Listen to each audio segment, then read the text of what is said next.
There are two types of talks in the BBA seminar series. One type includes researchers discussing the details of brain systems that they study.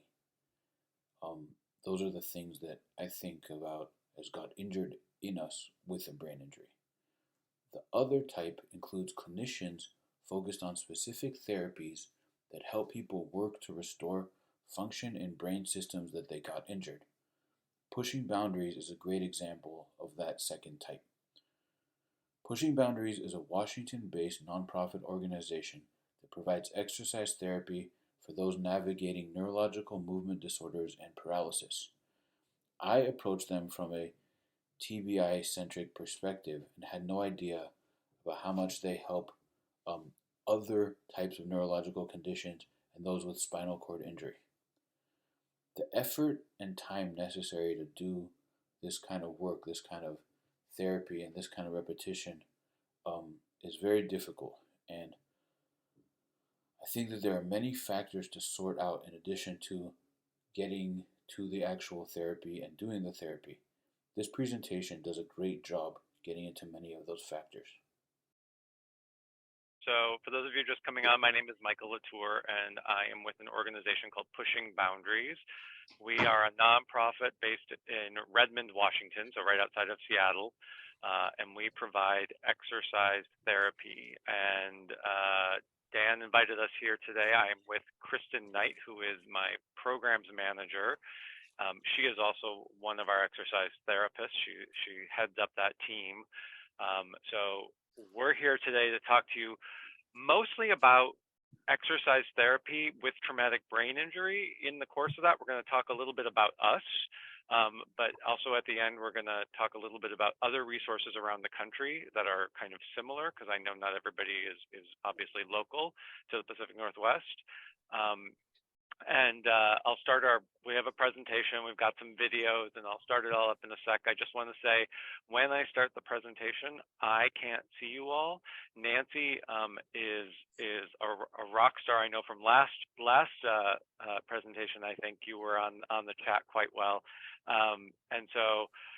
If there are questions, feel free to interrupt us. We also have some space built in at various times for people to ask questions, but we're totally interruptible. Kristen, you want to say a little May I bit just about add one thing? And do mute yourself while the presenter is talking. And you have an option of not just interrupting, but putting your question in the chat box. Thank you, Nancy. Yeah, Kristen, do you want to just say a little hello? Hi, I'm Kristen. Thank you for having us. We're excited to be here today, and hope you learned something. All right, everybody, are you seeing a presentation? Yes. Brilliant, thank you. All right. Thanks for sharing what you said earlier, Michael. That's important. Like the switching, the tech side makes it all weird. I'll mute myself too. It really does. It really does. And I feel a little out of depth because I can't see any of your faces. There's something about when it's a PowerPoint. So again, just to reiterate, I'm the associate director here at Pushing Boundaries, and Kristen is our programs manager. We're going to go through today and give you a little bit about us, just to give you some context, and a little bit about exercise therapy. I feel like it's important to state we are not experts in brain injury neurology. We are experts in exercise therapy, and our team works with a variety of neurological diagnoses and integrates exercise therapy into each individual's recovery. So we know that we're sitting on a call with a bunch of experts in brain injury, and that each of those injuries are unique and different. And that's kind of part of what makes us, I think, unique and different, is that we really partner with our clients and bring our expertise to the table and allow our clients to bring their expertise in their own diagnoses to the table. We have a client profile for you today. So one of our clients, Chris, who Kristen and I happen to adore, was kind enough to do a little interview. So we'll have a video with him talking about his experience with the TBI and how exercise helps. And then we're going to talk a little bit about exercise specific to TBI. and also provide some resources for activity-based therapies. That's kind of what this is generally called out there in the world, is activity-based therapy. And again, feel free to chime in with questions, and we also have some built-in time as the presentation progresses. So we have been around for 17 years. We've had 1,100, I think it's like 1,180 now clients. And this year, we were hoping to crest 75,000 hours. I think we're going to end up being right around 74,000 hours of exercise therapy. One of us, before the end of today, will put our website in the chat. We have a free online resource center on our website, and it has a variety of resources. A lot of them are local to the Seattle metropolitan area, but some of them are national as well. And so we'll put that in the chat because anyone's welcome to go to our resource center. I think it's important, the picture there is a couple named Alan and Sharon, and they were in a motor vehicle collision in 2000. Alan had a spinal cord injury and was looking for something like pushing boundaries when he was released from the hospital. They ended up relocating to Southern California to find something like it, and then missed Seattle and moved back here and opened Pushing Boundaries in 2005. When they opened the facility, the focus was really spinal cord injury specific. And within a year and a half, they realized the breadth and depth of neurological impact that was out there and how exercise could help. So they expanded their focus beyond spinal cord injury. And I say that because I think the fact that we were founded by a client, and I'm going to say we refer to our clients as clients, not patients, that we were founded by a client really informs everything we do. We really start from the client perspective with everything that we do.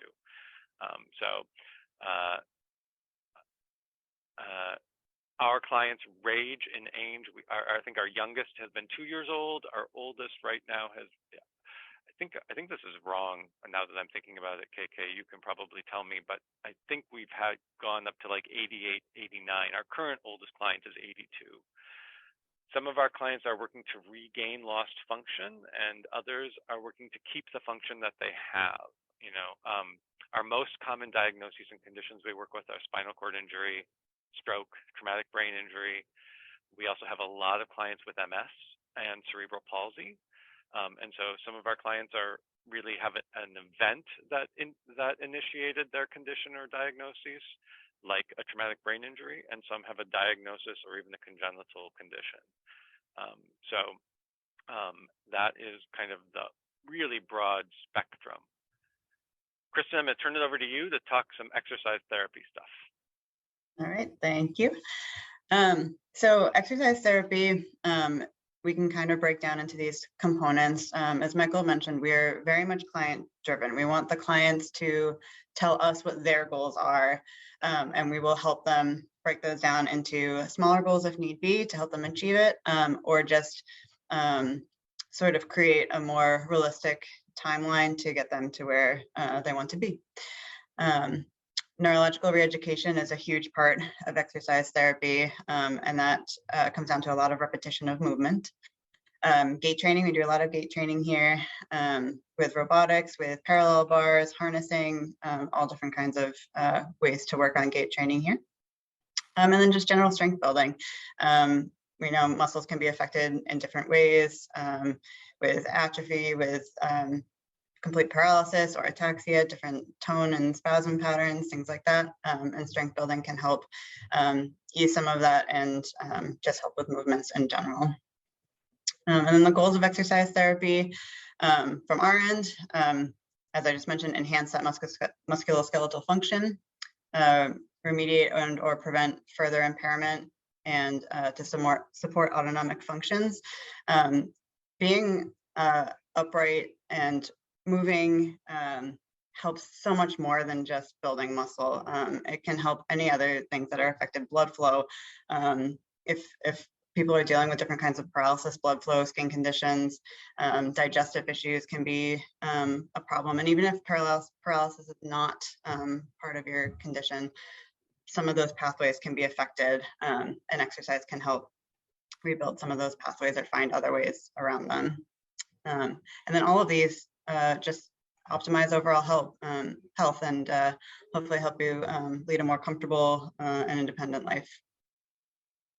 We have a few pieces of specialized equipment that help us with all those components. So this first one here is pretty new to us.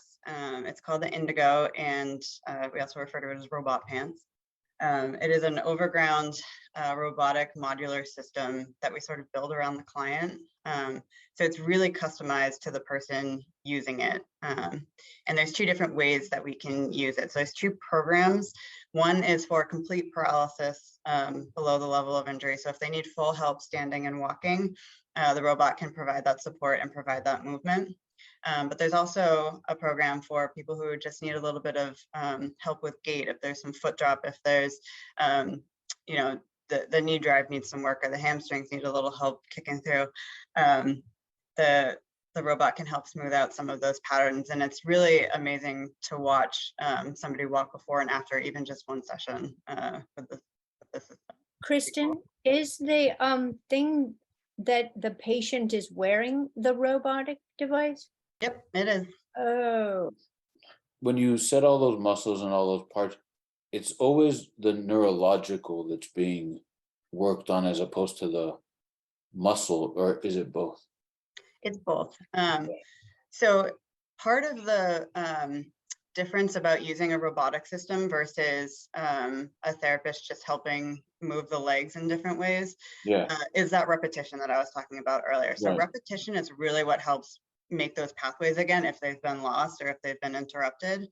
And then for those who are maybe not going to get function back, who have total paralysis, it helps with those autonomic functions that I was talking about. So being upright, the human body is meant to be upright. So it helps with that blood flow, it helps with that bone density, it helps with the musculature staying intact, keeping the muscle stretched out, not getting contractures, all of that. So there's different ways it can help different people. If the musculature is still intact and still working, that repetition helps keep it that way and strengthening it. If it's not there or it's affected a little bit, then that repetition will help make those pathways again. Right. And in that sense, do you have like autonomic specific exercises, or does it tend to need to go through the same effort and exercise? Yeah, some people only use it to be upright and get those autonomic changes. They might never regain the ability to walk, and that's not the point. The method is still the same, that repetition of walking and being upright and putting the body through the movements of what of how the human body is sort of supposed to move. And they're not doing it to regain the function of walking or necessarily re-strengthen certain areas. They're doing it to get blood flow to those areas, to keep those muscles from being in a contracture or being tightened up. They're doing it to help alleviate tone, spasms, ataxia, things like that. Kristen, can I ask you something? Sure. I'm not sure if this is going to come out right.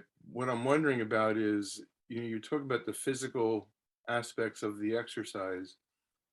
And what I'm wondering about, if somebody is, depending on the injury, of course, I'm wondering about the cognitive impairments.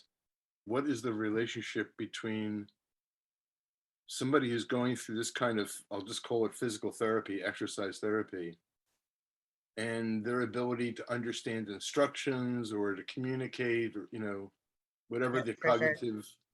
Makes total sense. And actually, how does that fit together? Or I'm not sure how to pose the question. Good question, Randy. Yeah. There does need to be a level of a person needs to be able to follow instructions. We haven't, with our clientele, run into anybody that we wouldn't use this with on account of not being able to follow instructions. Okay. It's made to be pretty straightforward, and that the same things, like it's always going to start stepping with the same foot. It's always going to stand up the same way. We're always going to put it on the same way. So as long as those kind of like cognitive, as long as we can really talk the person through it, really the bigger issue that we can run into is if somebody has lost the ability to talk or has some kind of aphasia, and being able to let us know if they're in pain. That Right. would be like a big indicator of like, maybe we shouldn't use this if somebody can't get across that they're like in pain or something's going wrong. That would be a bigger factor. Does all of this sort of imply that cognitive rehab may need to be done first before physical exercise, as opposed, or is it a simultaneous approach? It can be simultaneous. We don't work on cognition here. Right. It can be sort of a part of exercise just by nature. And I do have another technical question, Kristen, before you move on. I hope you could just briefly answer. Sure. In the video, it was looking to the comment here that the person was locking her knees with each step, so their weight's not balanced over her toes. Is that normal for the device? Yes. So in this case, this was this client's first time using the device, and currently she has no function below her level of injury. So she needs full support, and full support when you have no function is a straight knee. It's just the mechanics of the way the robot works, being in that straight knee position. We do make sure the knee's not hyperextending. It's part of the setup and the fit on the robot. And part of what you're seeing with her locking the knee out and the weight shifting, she can weight shift a little bit on her own. So sometimes not being on the toes is just her not being quite used to the machine yet too. Okay. Thank you. I think it's important to also note, so normally our clients don't have this big of an audience. This footage is from, as Kristen indicated, this is a brand new piece of equipment that we lovingly got from some federal funds. And so this footage is from the team's training week. So this client was a volunteer who came in to allow the team to be trained on it back in August. So there's a lot of newness in this video. It just was a video that we had that showed the equipment in a really clear way that that we thought was good. Was she able to walk without the assistance of the robot at all? No, but a lot of the equipment we use, there's a learning curve to just being on the equipment too. And that is part of the learning process. The robot is not doing all the work for her. Yes, it's holding her musculature in place, but there's a lot of work that she's doing with her core, with her arms, she's weight shifting. So it's all still, it's not a passive therapy. Can you talk about that learning curve at all, or is that later in the presentation? Or I can talk about it with each. So this one in particular probably has the biggest learning curve. I guess it's more the body can adapt to different equipment that we use, and I'll talk about that with each piece of equipment that we go over. okay, cool. All right, so this is our Bioness. Not turn the volume down. So this piece of equipment is it's a cuff that goes around your calf, and there's also thigh piece. This is just showing the calf piece. But what it does is it stimulates the nerve that helps pick up the toes. So this person has pretty severe foot drop, which can be a side effect of brain injury depending on how it affects you physically. So what it does is, as it takes a step, it has I'm not going to try to even pretend to know how this technology works, but there's some kind of gyroscope in it that can feel when the foot is taking a step and can kick that toe up so that that foot can clear, so that the gait patterns that people develop to compensate those, the circumductions and the hip hiking, it helps to alleviate some of those by helping clear the toes. And it takes a little practice. Sometimes it will turn the foot out and we have to work to get the toes to come straight up. Is that through some kind of electronic stimulation to the leg, to the calf? Yep, right Okay. on the nerve in the front of that leg. Okay. There's another piece you can't see, or you can see if you look for it on his leg, up tucked underneath his shorts. You can see it poking out right there. And those pieces are talking to each other throughout this process. Yep, they are sequenced to work with a gait cycle. Like I said, they kind of go by the person's own stride. So it's not on like a timer or anything. It's just it knows when that person is pushing off. So the bottom cuff is picking up the toes, and the top cuff is helping the hamstring pull the leg up behind and bend the knee a little bit more. So that bringing the toes up helps with that circumduction so that they don't have to swing their leg around to get those toes off the ground. And then that top one, bending the knee a little bit more, helps with the hip hiking so they don't have to pull their hip up to the side to try to get that leg through. So it's kind of a 1-2 punch there. So that kind of detail is an interesting example. Do you have to get people thinking about those pieces to move it, or how do you, is it different with each client, or is it automatic? It's automatic. So there's pads on like the inside of the like electrodes on the inside of the device that go against that nerve and stimulate it in a pattern. And Okay. that pattern is determined by the person's step. And like I said, I couldn't begin to tell you how that technology works. But It doesn't matter to think about technology, just the that's an example of a level of capacity that's needing to be restored because of the nervous system part damage. You know, like all the other people here that had brain injuries, like we don't have that physical symptom, so then it's kind of hard to relate to it. But if you get it going and then it starts going on its own, that's a nice feature. That would you don't have to worry about, like, you would just walk as you normally would if you were wearing this device. If you had some kind of foot drop or needed a little bit of help with a certain muscle that this device helps, you would just put it on and try to walk as normal. And then we as the therapist would make the adjustments to try to do what we wanted to do. So it's not something, again, that I would worry about using with somebody with cognitive impairments. Aside from that, again, as long as they can let us know if the stim's too high and it's painful, or if it's like stretching the foot too much, then we would want them to be able to convey that to us. But that's really the biggest thing that we would worry about. I think one of the analogies I use with our clients that I think is helpful as a layperson myself is, for some of our clients, there's the freeway between the brain and the muscle. And for some of our clients, that freeway is broken. And so when the message tries to travel the freeway, it can't. For some of our clients, there are some side streets that are still open. And so repetition and exercise therapy can help teach that message to go on the side streets. For some of our clients, it's not that the freeway is broken, it's that the sending of the message in the brain is where there's a cognitive challenge, and so the message in the brain can't get on the freeway to begin with. So in these scenarios, what's happening is basically a fake message is arriving to the muscle, and there are theories there in place that by having this fake message continually arriving to the muscle, that cognitive association can start to develop again. So that's I think that might be more relevant to TBI specific on where some of the intention is behind it. Does that make sense? Yeah. Dan, the guy that I'm thinking, as I'm listening to these guys talk, I keep thinking about David Sukart. The guy who died, right? Yeah, the guy who fell. Yeah, I know. So I had this discussion with him, and he explained this from his rebuilding his walking perspective. And he and I were on the same page because I had the same things with the cognitive rebuild. But it was like when you said at the end, does that make sense? That's how everyone talks about it. So it doesn't make sense because that was the only person I ever talked to about it.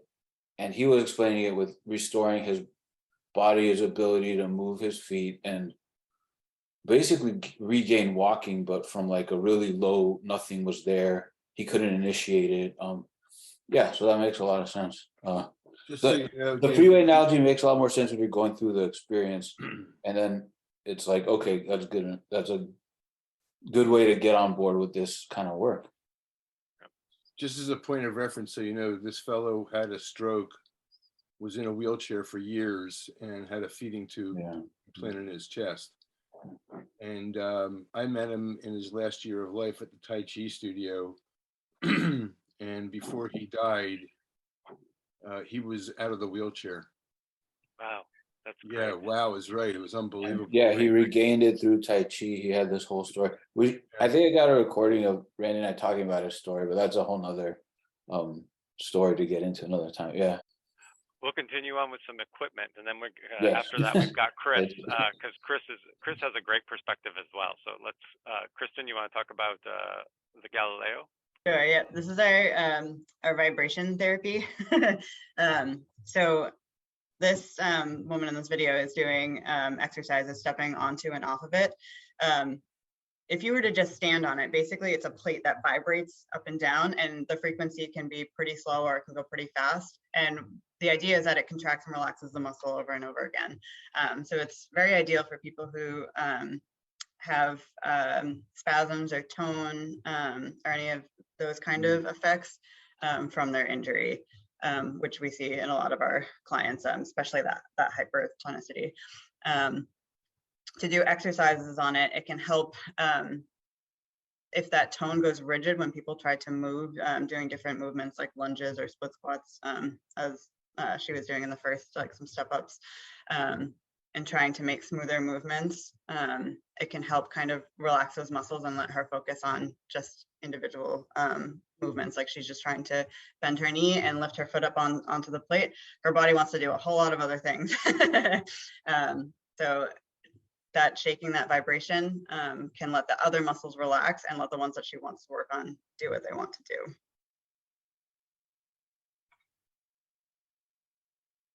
And then here, this is another form of that electrical stimulation that the Bioness had a couple slides ago. So these are bikes, cycles, and they can do lower body or upper body. So it can be an arm cycle like this or the lower cycle that you see here. And same thing, there are electrodes that attach to different muscles to help patterning so that they can perform the cycling movement. So again, even if they have no function below their level of injury, or, you know, for some people with brain injuries, it might affect one side, it might affect a lower leg more than something else. There are different ways that these injuries present. Or again, just that tone and spasms, a lot of people can have those super tight muscles or super spastic muscles.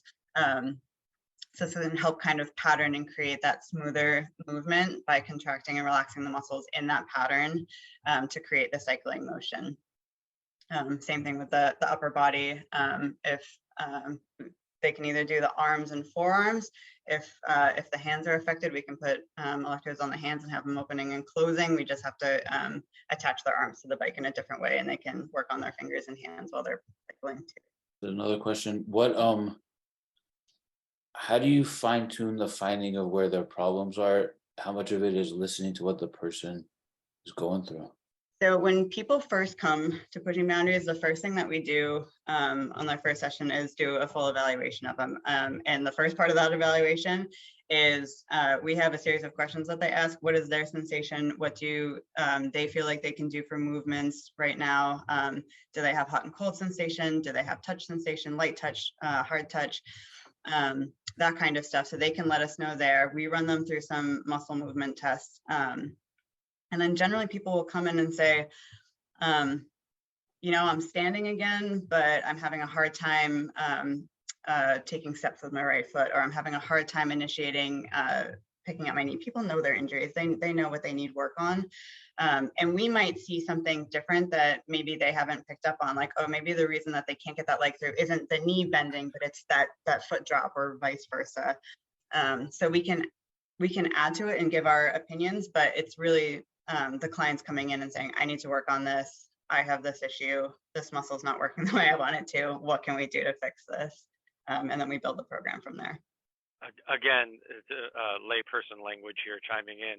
I always describe it when I describe it to donors and supporters as our clients come in for a personal training session. Their personal trainer just happens to have a bachelor's or master's degree, and they work on some really cool equipment. So there's just this deeper knowledge, and they have additional training then again as well, working with neurological conditions, and this understanding. So, you know, it's like we work in conjunction with the medical community, but we really aren't a part of the medical community in that same way. Our clients feel very empowered when they come in because they're in charge, and we're here to help them.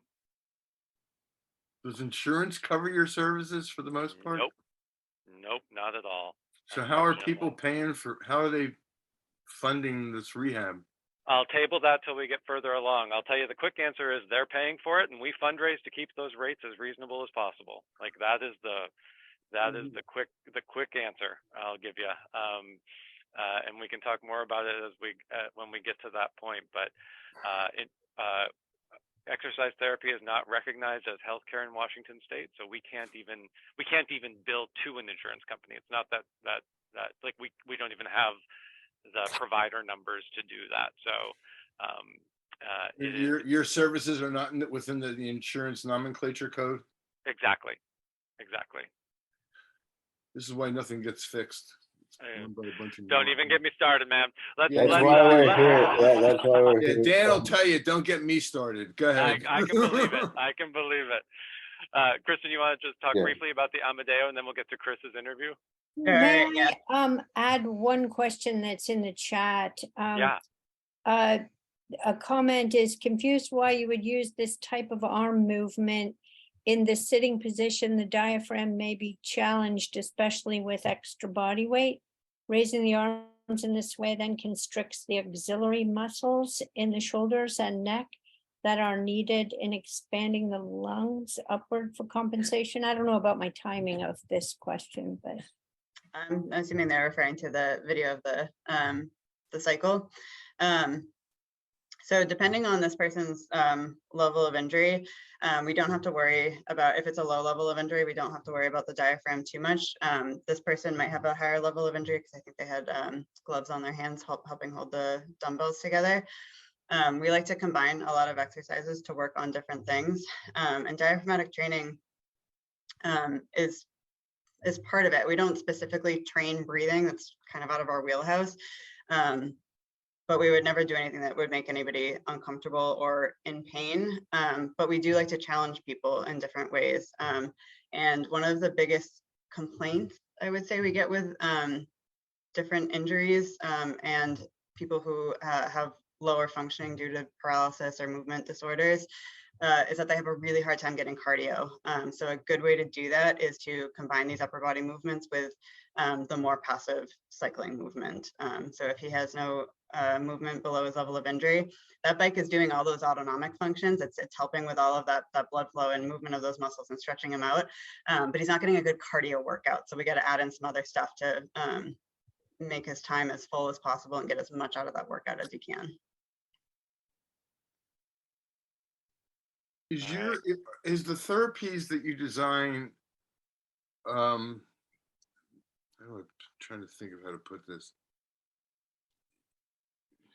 I'm wondering how long people spend doing this, but I guess it depends on the nature of the injury and what their issues are. Every client is completely different. Yeah, I mean, especially given our broad spectrum of clientele that we see, I would say brain injury is about 20% of our current clientele. That are categorized as TBI. I think right now we're at about 30% of our clients are navigating stroke recovery, and our biggest is still spinal cord injury, just because that community is so, I don't know about where you all live, but here in the Pacific Northwest, it's an incredibly strong and cohesive community. And so about 40% of our clients fall into the spinal cord injury. And some of those folks, they have a co-diagnosis, right? Like they have a spinal cord injury as well as a TBI, or, they're depending on the circumstances of their situation. So, but all of our clients are so unique. Some of our clients, quote unquote, graduate. We have a client who I'm thinking of, Larry KK, who rolled in and 11 months later walked out. And some of our clients are high level spinal cord injury clients, and they come here for the autonomic purpose, for the health, and quite frankly, for the camaraderie, for the benefits of just feeling like they're moving. And so every client is really, really different. I think I'll move us on to Chris because he can talk about his experience as a client navigating TBI. Just on the video here, real quick, is our robotic hand tool. KK, you want to just briefly? Sure. Yeah. So this is our it's a magnetic system and does work like a robot. So you can see the fingers are there are magnets bandaged onto the fingers, and then they go on those finger pieces. And then this can be a passive exercise if people have a lot of tone in the hands, just to kind of slowly stretch that hand out and get them some movement there. Or if they have some movement and they want to strengthen those fine motor skills, there's games that they can play to work on opening and closing that hand over and over again, trying to ease that tone and get that function back and stronger. Pretty full device. All right. We're going to let y'all hear from Chris, who's one of our clients who has had a TBI in 2016, I think. And we kind of adore Chris. And so he kindly sat in our office a couple weeks ago just so that we would have something to integrate here. I think what's interesting here is as he's talking, I threw in a couple of pieces of footage of him working out.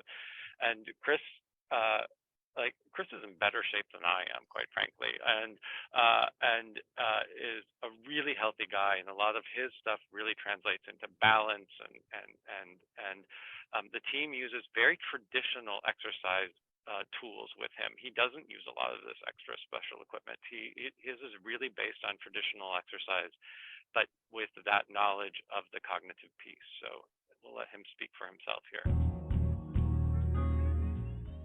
What was your injury? What was the circumstances around your brain injury? So 2016, I was in a car accident. I was rear-ended not at like freeway speeds. I was stopped in traffic. I was hit at 60 miles an hour by a van. Yeah. So I was taking a heart review, and I mean, I showed up there with lots of things broken. I know for the brain injury piece, there was some pretty significant bleeding in the brain, and they like drilled a hole in my brain that let it like not build up pressure and not make the injury worse. So yeah, the ultimate brain injury diagnosis was a diffuse axonal injury, which you might be familiar with, maybe not, but essentially there's no precise point in the brain was injured. It was just kind of everything was shooken a little bit too hard, and I'm sure medical people know a lot more about it than I do, but that was the diagnosis. And the manifestation of it primarily for me is balance, cognition, and short-term memory, which I'm currently struggling with to remember what the question was. Yeah. So, injury happened in 2016. Before that, I was working as an attorney, and so I graduated law school in 2013. I want to say I did law school part-time at night, was working full-time during the day. That was fun, but I finally finished at 2013, so I was working as an attorney up until the accident. Yeah, did that for a short time after, but that was not very conducive to the injury and living, so I've stopped doing that. But yeah, also before that, me and my wife bought a piece of property out in Snoqualmie, and we're like rehabbing it for horse things, which it is now, and it's doing that. But yeah, that was kind of before. Yeah. Yep.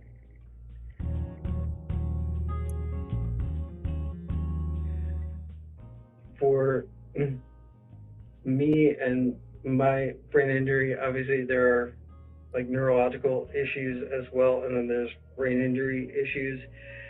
They are not the same, but manifest depending on how they manifest. I mean, for me, this traumatic brain injury, one of the big things for me was balance. I'm not sure if you remember when I first came here, like these guys love having me do like a heel to toe walk thing, and I could not do it. Now I can. And like that's come a long way.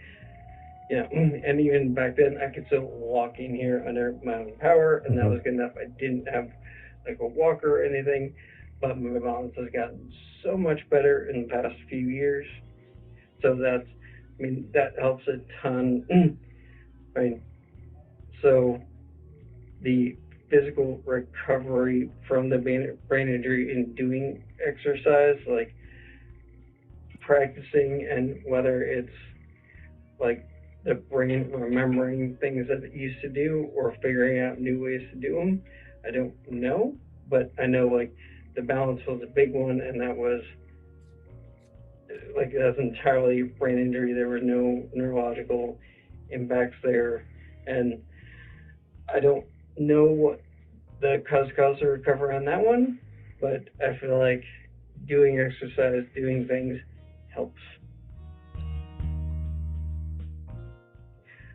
I would like to think exercising and doing those things helps the cognitive piece. I would like to think. I don't know what the science is on that one, but if nothing else, I don't know, for me personally, being active, doing things just helps. I mean, certainly helps my body recover and all of my imbalances, helping keep them more in balance than they would be otherwise, because if I didn't, everything would be real bad. But in working on them, it helps them get better. And yeah, I know for me, exercising helps with functioning, cognition, just everything. Like, it's exercise, it helps. And for me personally, it was a big thing. And this was before the brain injury. Like, I've always gone to a gym. I was never like, Arnold Schwarzenegger. I mean, I was bad at it, but like, since I was in high school, I've always gone to the gym. I've always worked out a couple times a week. That's something that I did before. So getting back to that for me is important. And we were talking, I think, the brain injury balance piece, there isn't another way to rehab that.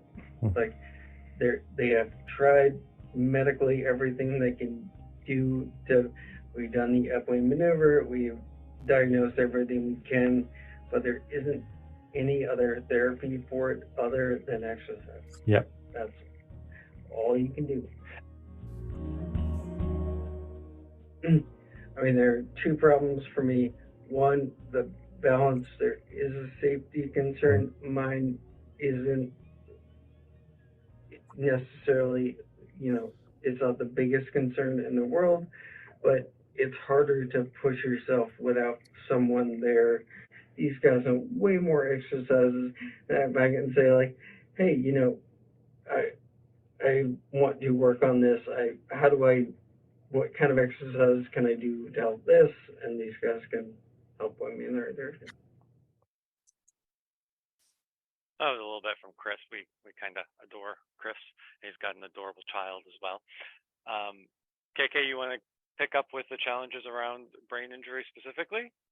Sure. I mean, you guys know this better than we do, but no two brain injuries are the same. So we take that into account. And as I said, when we do our evaluations, clients are a big driver in how we go about programming. But some of the common challenges that we do see, partial or total paralysis of certain muscles, muscle atrophy of affected muscles, gait and movement impairments, loss of balance and coordination, like Chris was talking about, hypertonicity and spasticity, muscles moving when they're not supposed to or too much, ataxia, and aphasia and communication challenges. Those are the big ones that we see kind of stringing through a lot of our clients that live with brain injuries. So the goals of our program. The balance stuff, is it vestibular more, or is it more a cognitive regulation of balance? Vestibular, definitely, and it can also be musculature too. But like for somebody like Chris, it's definitely vestibular. And again, that repetition is really all we can do. It's never going to we're not going to try to pretend that exercise is going to fully fix a vestibular issue with a brain injury like that. But doing it over and over again, those other pathways, muscles can get stronger, and you can regain balance in different ways to help with those situations. And what about the tremoring, what was the term you used? What do you think is the underlying that, or is it hard to say? Spasticity is usually kind of comes along with paralysis or partial paralysis. It's those signals getting mixed up. The Michael's I-5 analogy. It's those back roads that the GPS is trying to figure out which one to send you down, and it's going all over the place, and maybe sending you down some roads you shouldn't, and some roads too fast. So back to the goals. Increase that strength and function, because that just helps with everything. Independence-wise, it helps with all the activities of daily living. Standing, walking, going upstairs, doing dishes. As Chris says, even just kind of like focusing in on stuff, it can help with that cognition and giving you a focus while you're doing something. Improving balance and coordination, improving mobility, improving that gait pattern, fluidity, speed. Another big thing we hear a lot is not necessarily that gait pattern needs to be fixed, but just comfort in being out in crowds. If you have those balance and coordination issues, crowds, bad sidewalks. We all know how good the sidewalks of Seattle can be. And I don't know where the rest of you are coming from, but I'm from Boston and the sidewalks are even worse there. So just What's wrong with the sidewalks in Seattle? What's that? What's wrong with the sidewalks in Seattle? Oh, dude, they're horrible. They are horrible. Our city, yeah. What's wrong with the sidewalk? There's a lot of unmanaged tree root growth and a lot of unrepaired damage to sidewalks. They're kind of a hazard. They're especially for anybody with any kind of physical impairment, and or perfectly healthy people who are on their phones too much and just not paying attention to where they're putting their feet. They are. I could send you pictures. It's just of my neighborhood. The hills in the city are no joke either.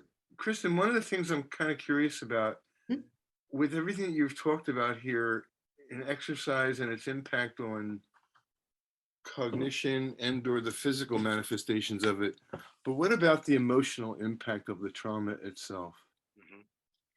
Yeah. Can you speak to that at all, or? Yeah, I mean, so there's two sides to this. Like, obviously, we're not trying to provide any sort of like, mental therapeutic. It's a little bit out of our scope. But I will say, part of what people love about coming here is the community, and there is a huge benefit to one, being in a gym and feeling like you can do things. If you have a hard time doing that in a traditional gym is really big. Feeling more independent here, not feeling like the center of attention in a bad way. Obviously we're, as trainers, we are focused on you, but you're not standing out because of any kind of physical presentation of your injury or cognitive presentation of your injury. Right. You're in good company here. And then clients talking to each other about different things that they're going through. They'll talk to each other about what they do traveling, what they do, navigating the streets of Seattle here, how they go to different events in different places that aren't accessible, or like tips to make things more accessible, how to ride the bus, different things like that. People who are newly injured will talk to people who have had their injuries for a while, and it becomes a real community here. I'd like to dovetail on that if I could, Kristen, in terms of what you were talking about, making it a place where people can experience mastery. One of the questions in the chat, comments in the chat, and I would pose it as a question for what I'm about to read, is this the kind of thing that you can help in your setting? The comment is, for me, I knew my brain would take longer to recover, so I thought at least I could get my body back in shape. I was in dance and a majorette. I could dance easier than walk. Foot drop with fatigue. The sense of mastery is needed for emotional resilience in me. I'm dizzy when bicycling, but after a while, it is no longer. I'm dizzy and off balance every time I start something new physically. Heart rate, breathing, and cognitive processing is my trigger to dizziness and balance, if I said that right. Yeah. Is that- Sorry, there's somebody saying something. Well, is that the kind of thing that is in the realm of what you help people with? Yeah, and that dizziness is another challenge that we face. We have a client currently with a brain injury who that's probably her main complaint. She can walk. She uses a walker, but it's really just for comfort. That comfort of walking around, taking the things like that, having her be have a level of comfort. And she has expressed how much it helps coming here and feeling like she can do things and feeling like she's safe. Because a lot of people can do. I mean, Chris was a perfect example. He is not an out of shape guy, and he wasn't when he started here. But there is a component of, I mean, he could probably pretty easily go to any standard gym now, but he has, you know, told me offhand, was part of the interview, but he likes the comfort of that. We have the knowledge of his injury and know the side effects and other like complications from it. So there's that factor, and he feels safe here. He feels like we would know what to do if he did get dizzy or if he did get off balance, and that we would protect him. And that gives him a level of confidence here, and other clients a level of confidence here that you just might not get in another setting. Mm-hmm. And a follow-up to the dizziness question, because I did hear you say, oh, that's a hard one. And I personally experienced dizziness myself, and what I was working with a physical therapist on, and I can't remember the words because it was something like, some of the things you need to learn that you just can't do. Some of the things we can work on so that you can. What are those words anyway? It seems like I've heard iterations of that. I don't know what the exact. Okay, it's like they both started with an R and sounded similar, but were different. But yeah. But you help people figure out what they have to work around and what people can get better at as different. And I think to Kristen's point, and to yours, Nancy, is you know, that working in alongside the medical community, but not a part of the medical community, like, because insurance won't pay for it, you don't need a referral to come here, but we do require your doctor to give us a medical clearance and to tell us what's happening with you, so that we're walking in knowing how to keep you as safe as possible. Because for some of our clients, there are very specific things that are needed to keep them safe. Some of our clients, particularly our clients who are not navigating brain injury but navigating spinal cord injury and have been in a wheelchair for 10 years and haven't been upright much, may not have the bone density to be able to use the robotic pants because their bones are too brittle at this point. So those are the types of things that we also engage with. And for some of our clients, we are a part of their medical team in that their PT or their doctor, we're in regular communication with because the client has asked us to do that. Other clients are like, please no, they are so like over the medical world that this is where they come and feel really empowered. And so, you know, that's all the client's discretion. Like, they have that ownership in a unique way. The only thing that we go into is around safety. Like, it's really important for us to keep our clients safe. And we have clients with dizziness issues. We have clients with seizure issues. We have clients with aphasia issues that we have to figure out communication styles with. Like, every client, it's one of our challenges is we're hard to report on because every single client is so unique and different that trying to find that common red thread to write a nice qualitative report of impact is really difficult sometimes. I think you need to be a neuroscientist and also have a brain injury and then also deal with that every day. Yeah. Yeah, that's exactly why I appreciate this discussion a lot, and thanks for giving those answers to the questions. I wanted to ask a quick question, and then to kind of keep it going, but there's got to be some groupings. There's got to be some distribution between the spinal stuff versus TBI and brain and stroke. There, or is it really just so mixed that you can't really group it by that? I'm not sure if I follow your question, Dan. Oh, sorry. How different are, like, if you were to say most people with this kind of injury have very specific characteristic symptoms, or is it really not groupable by, let's say, brain injury versus spinal cord injury? Common denominators to each group, so to speak? Yeah, and certain characteristics and certain features and certain Okay.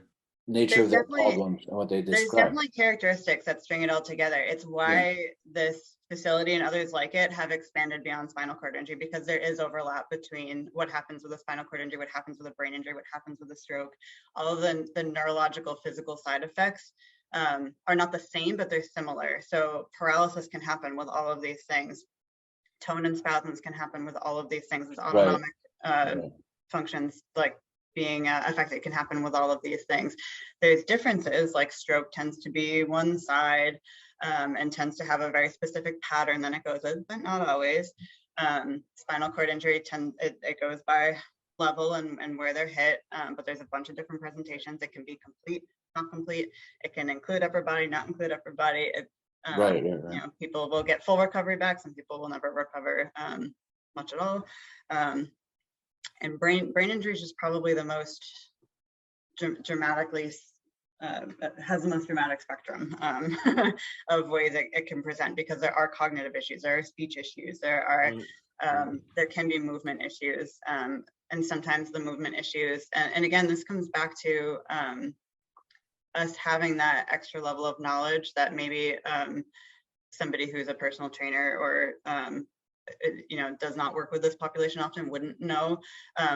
But two dizzy clients, one, it could be like Chris and be a little more vestibular and something we work on in one way, and then somebody else could be dizzy because they haven't stood in a year and their blood pressure gets low every time they stand, and that is something that we work on in a very different way and that we can actually help correct over time.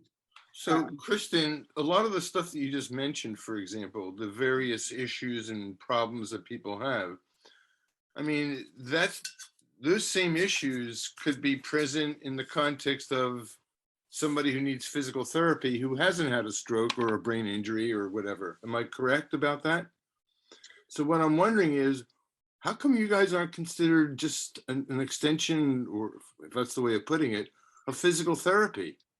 I'm gonna chime in with this one, Ren, and just say that is such a long answer that it would take us another 6 hours to talk about. You know, exercise therapy is different from physical therapy based on kind of scope, and there are a lot of movements out there to integrate exercise therapy into the traditional healthcare model. I'll briefly kind of talk offline just a little bit of my experience. So I'm by trade, I'm a medical massage therapist, and Washington State led the country in having massage therapy recognized as a form of healthcare back in the 90s, and it took about 10 years of lobbying by the massage therapists to get the state to recognize it. And since then, other states have followed suit. Unfortunately, exercise therapy is such a small niche, as it were, right now. It is really a form of treatment that's in its infancy still, and so it just doesn't have that legislative push to navigate through all of that at this point. So doesn't have the panache or whatever. Yeah. And the backing, right? And you are starting to see research coming out about exercise and specific exercise. Again, I have a slide I'm going to share with you all in a little near the end here, just for some resources. But we really have Christopher Reeve and the Spinal Cord, really Christopher Reeve Foundation, kind of brought so much of spinal cord to the general population. you know, 20, 25 years ago. And even if y'all are interested, I know that we've got different parts of the country. Spinalcord.com has a great web page of functional therapy centers around the United States, and many of whom deal with TBI as well. But like that's where the majority of organization still has happened at this point. But we go back and forth around spinal cord. Here, I'll just put up the thing. Let me do the slide real quick. First of all, if anybody is local, please come for a tour. There's no cost to that. We would love to show you around and come visit us. But I do want to say, so part of my job is fundraising. Right now, we have a scholarship program specific to TBI. So we have 3 $1,000 scholarships, and it is a very simple application process, and we would love for that money to get used. If any of you are local and have financial need, by all means, please feel free to contact us, because that's part of what we're trying to do is really make this as accessible as possible. And part of our resource page has other scholarship opportunities out there that are not specific to pushing boundaries. So there are scholarship opportunities out there for injured previous athletes who want money to continue training as an athlete. That could be used towards pushing boundaries or could be used towards someplace local. So this map is on spinalcord.com. Spinalcord.com, right there for you. And some of these places are physical therapy. Some of them are exercise therapy. Some of them are occupational therapy. But what they all have in common, in theory, is an ability to navigate people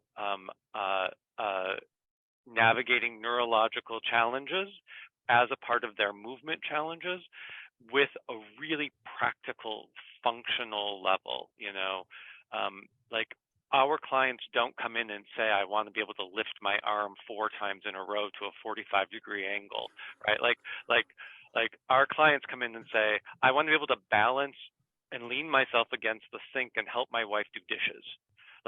And so that's where our goals start, is at a really function and activity based.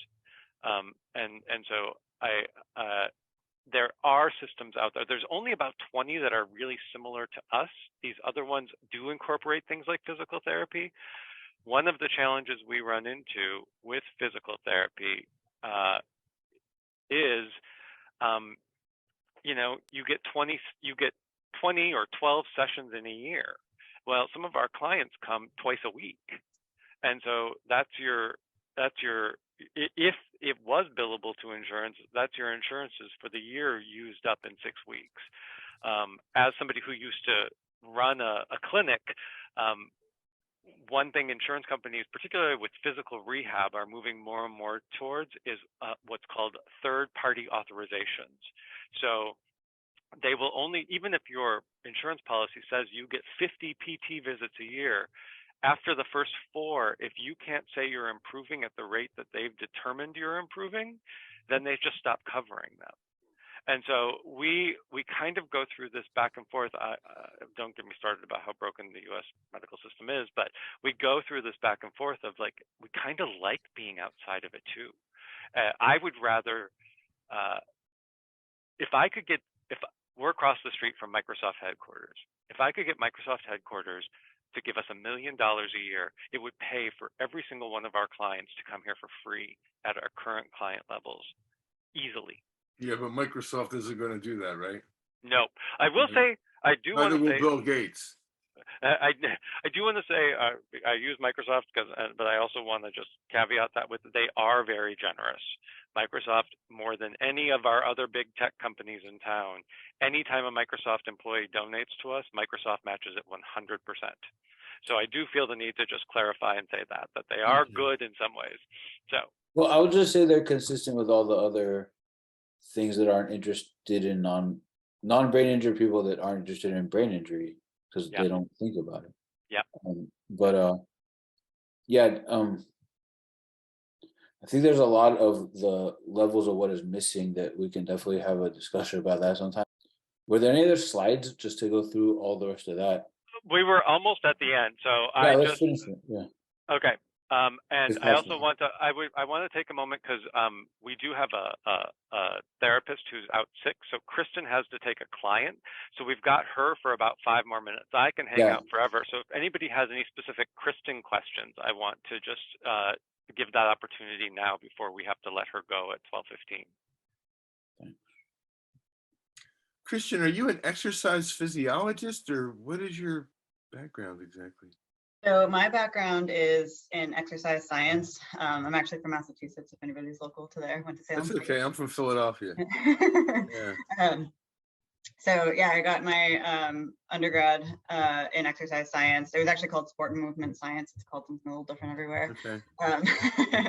And I worked as a personal trainer for about 10 years.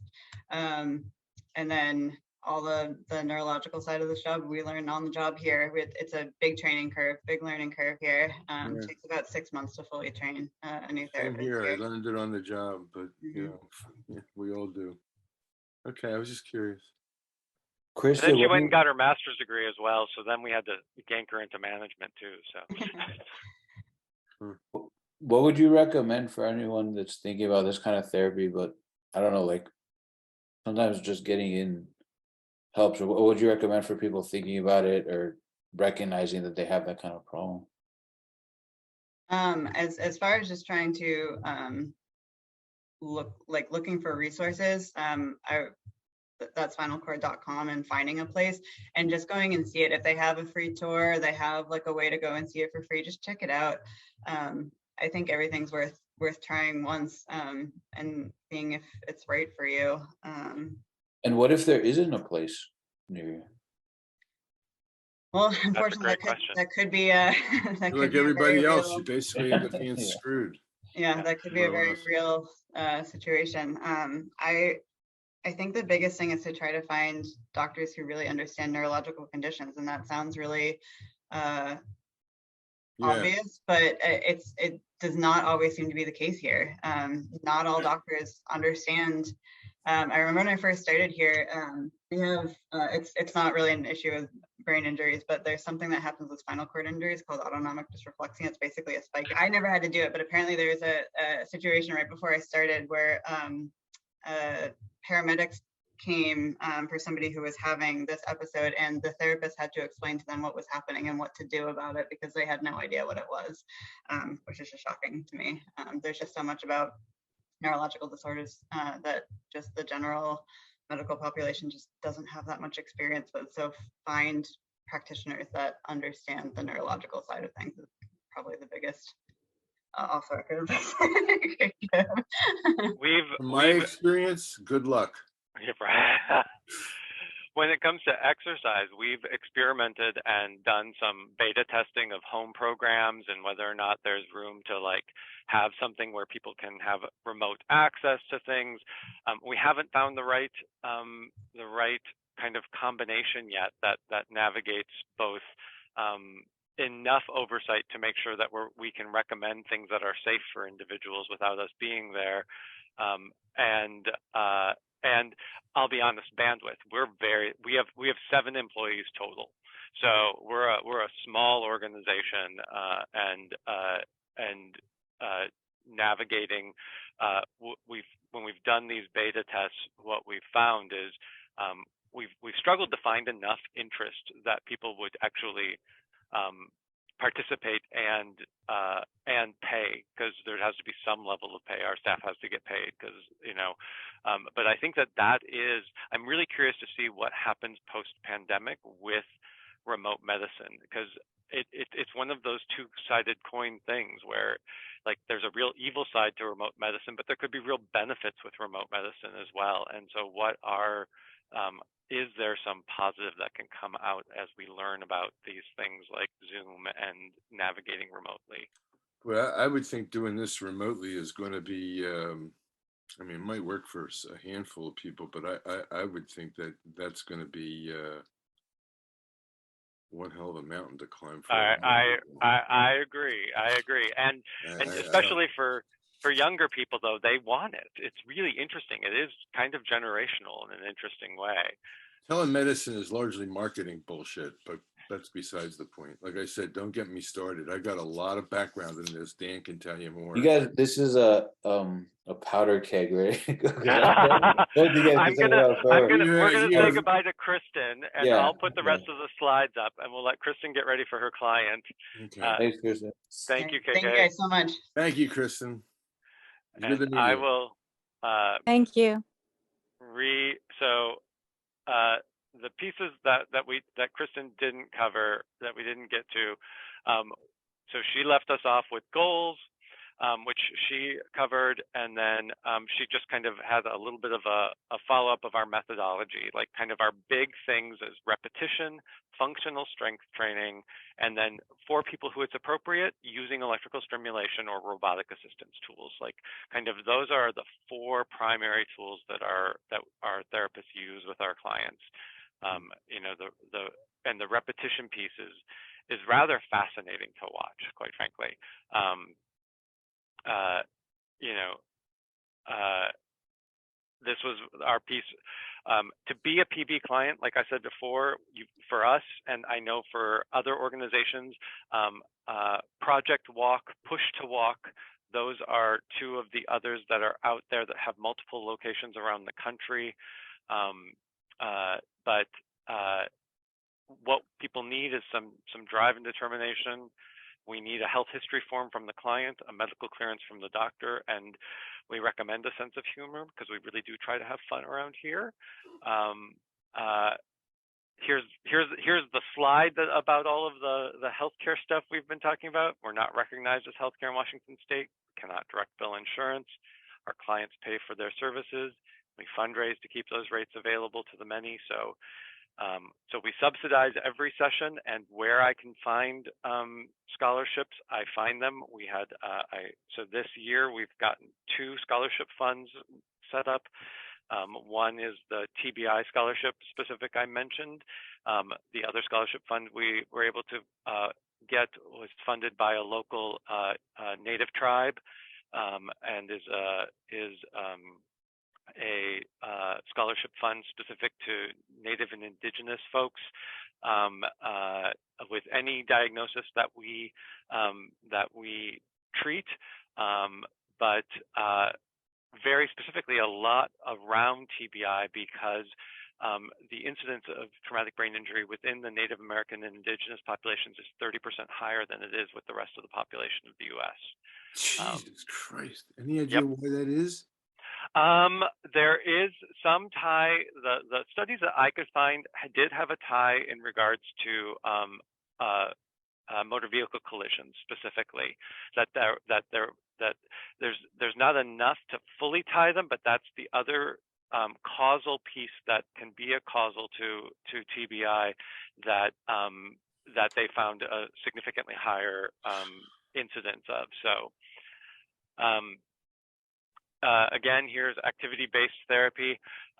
If you are in the Pacific Northwest, there is one in Bend that's more physical therapy based.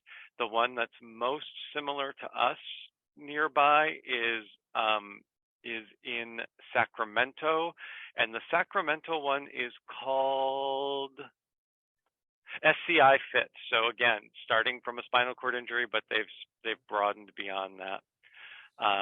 Spinalcord.com. Michael, did you say there was one in Oregon and it's in Bend, not Eugene? Because I was looking at that dot trying to place it. I thought that dot looked like Eugene as well, but when we hovered over it yesterday, when I was putting this, grabbing the screenshot, it was a Bend location. So I thought that was a very strangely placed star as well. The star placement is clearly a problem, but obviously the bigger issue is that these resources don't exist. Yeah. Michael, let me ask you something. Instead of referring to your organization as exercise therapy, why don't you just refer to yourselves as physical therapists? And I mean, just Because physical therapy is a licensed profession. Right. We can't call ourselves physical therapists without being physical therapists. So people have to get doctorates in There's physical a lot therapy. of doctors who call themselves doctors who aren't doctors. So what else? Well, But that's we're not not gonna true. do They're that. all protected licenses, yeah. and you know that. And what We they wanna do is stay not what open. physical therapists do. Right, exactly. And I think that that's an important fact. What we do is not what physical therapists do. And we've technically, you know, if we decided to go that route, we could change our entire structure, hire a bunch of physical therapists, and our exercise therapists do have the training and are in scope to execute physical therapy prescriptions. Right. But that changes the entire entity of what we are. And the part of what we are is something that is client driven, is something where the client has autonomy.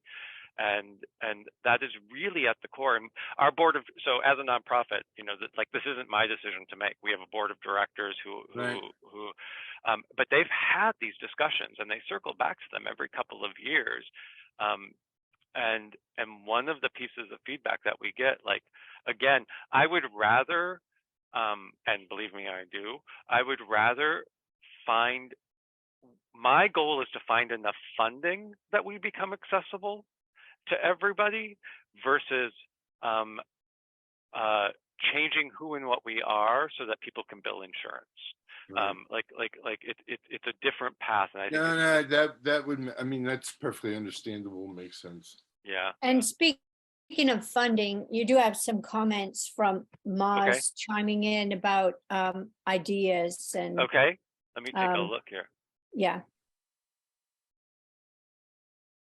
Which was how could we help with legislation and an agency that might want to be approached. That's a great question. I am not a legal expert when it comes to healthcare and healthcare law, but my understanding when it comes to licensure of healthcare roles is that it is still very much a state-specific thing. So every state is going to be different, much like the parameters to be a physical therapist in Minnesota are different than the parameters to be a physical therapist in Washington State. And the scope is actually different as well. And so I think that that's where it really has to be on a state-by-state level, at least initially.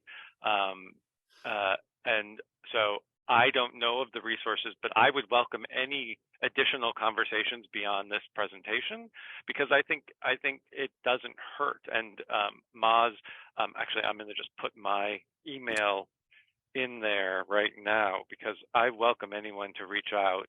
And hey, Michael, I think that's where what we were first talking about before the meeting, the Adler, basically having legal influence in this. I think it has to be built in a way that doesn't exist yet and needs to be navigated with their help.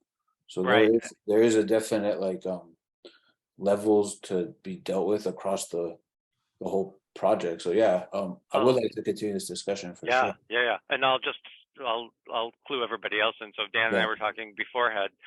We had a fundraiser a few weeks ago, and Dan was asking how it went, and it went as well as can be expected in a post-COVID world of the first time everybody getting together and doing a fundraiser. It was actually quite good, and we're pretty lucky. That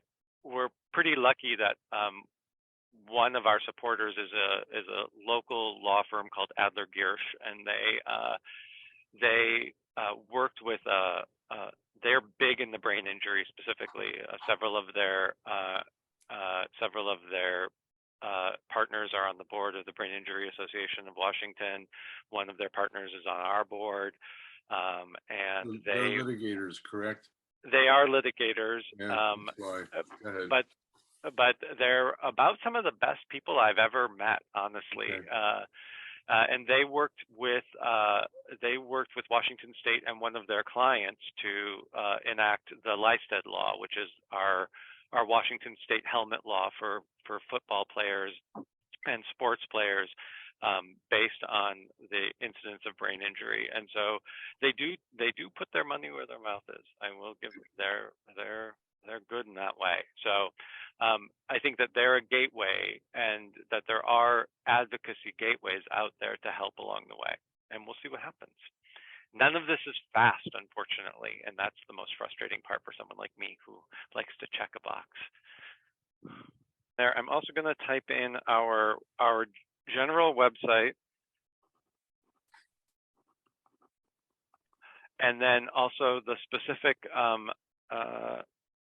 for our resource library, because even if you're not local, there are some interesting resources there, and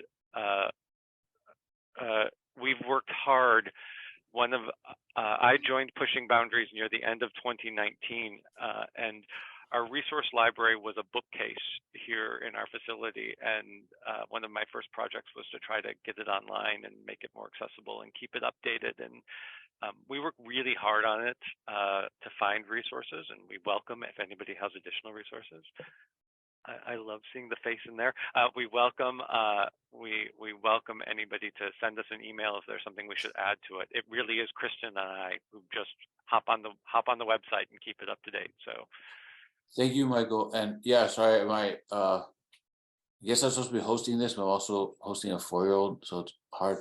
But I was muting myself most of the time. But anyway, yeah, I think that I appreciate the question and answer and the way we've had this discussion, because there's a lot of questions that brain injury people kind of need figured out. And then obviously you guys are working with this population and others, and the intermingling of what you guys needed to show and also what our questions were, I think was really good.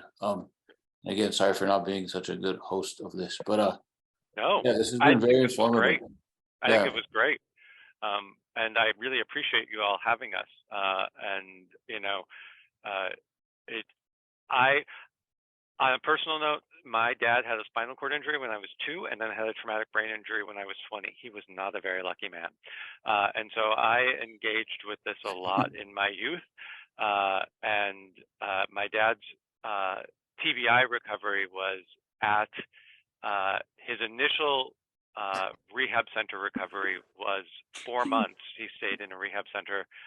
This was a long time ago, but it was on my college campus. So I spent every afternoon with him. And so I do have this. It's very easy for me to come to work, and it's very easy for me to work to try to help our clients. And so I welcome any and all conversations that can help the community. And also, I had a question, but maybe we can end with this question. I imagine the timeline for any of these kinds of therapies, it ultimately can be just forever. But what kind of programs do you guys have, and how does that usually work?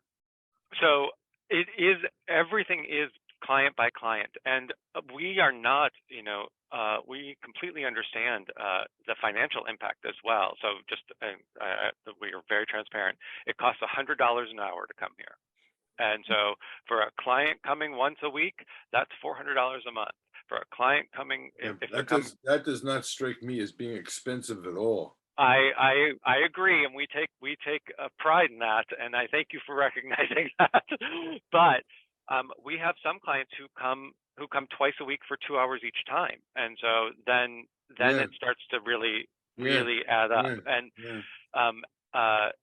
But one of the conversations in that evaluation that Kristen talked about is that very realistic thing. Like, if someone can afford to only come here once a month, then is that the best? No, it's hard to build repetition once a month, but it's better than nothing. Come once a month. We'll figure out some way to make it as beneficial as possible for you to come once a month. Like, that's part of kind of that client-centeredness, right? Like every client's progression is different, and every client, some clients plateau and say, hey, I think I'm plateaued, and they take off, and maybe 3 years later we get an email saying, hey, I want to come back. We have one client who actually comes from Japan, and she has family here, and she comes twice a year for like 2 months, because she comes and visits her grandchildren twice a year for 2 months, and she is stroke recovery, but So we get her on the schedule for the 2 months that she's here, and then we see her 6 months later. And like that's kind of the nice thing about being small too, is we make it work. We're scrappy that way. Does this law firm that you mentioned have political influence? I don't know that I know the answer to that question. I would probably guess so, but I don't feel like I could speak to it. I've been more focused. I met them when I managed a physical rehab clinic, and my clinicians took care of one of their clients that they were trying to make sure got taken care of after a motor vehicle collision. Let me give you let me give you a real short whatever, and I'll let Dan fill this in with you later if he wants. A lot of the issues and problems that you talk about in terms of the organization and expansion of the services and getting it out there, I can actually make all that stuff go away. The problem is going to be getting through the political bullshit morass that you've got in every state. That's it in a nutshell. Yeah. And I don't know what to tell you. Yep. It's frustrating as hell. But Randy, you should send him your book. Well, it's a little bit dated, but this point is still stands. And it's not like the political system is down there. The problem with healthcare in this country is that the people who make the policy and decisions, legislators, the governor's office, blah, blah, blah, I can't figure out. I still have no idea what health policy people actually do. Is that nobody knows what the hell they're doing. But I know how that might sound, but that's basically it. I'll let Dan fill you in on more. And I think we could spend the afternoon here with this, so I want to spend more than an afternoon. I could spend a year on it, and I'm not inclined to do that again. But yeah, I don't know what to do about any of this. I don't dispute anything that you're bringing up or that you or Kristen talked about. Problem is that there's several sources, but the insurance industry is a big part of it.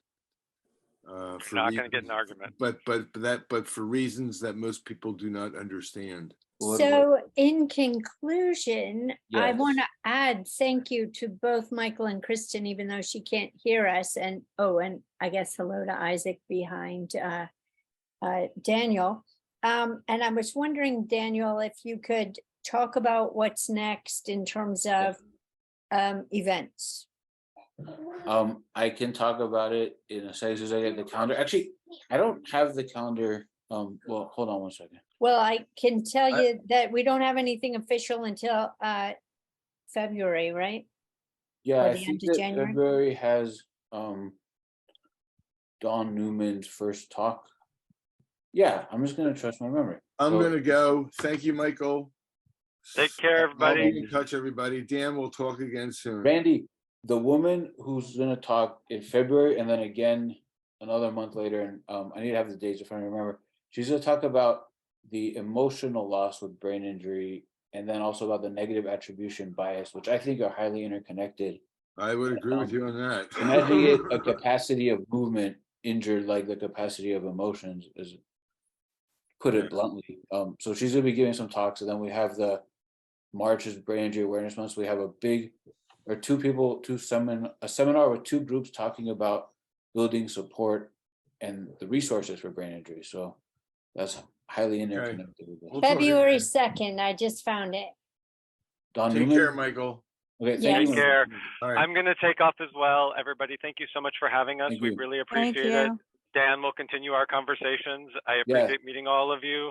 Thank you for presenting. And holler if I can answer any questions. Thank you. Thank you for your help. Great. Thank Take you. care. All right. Bye.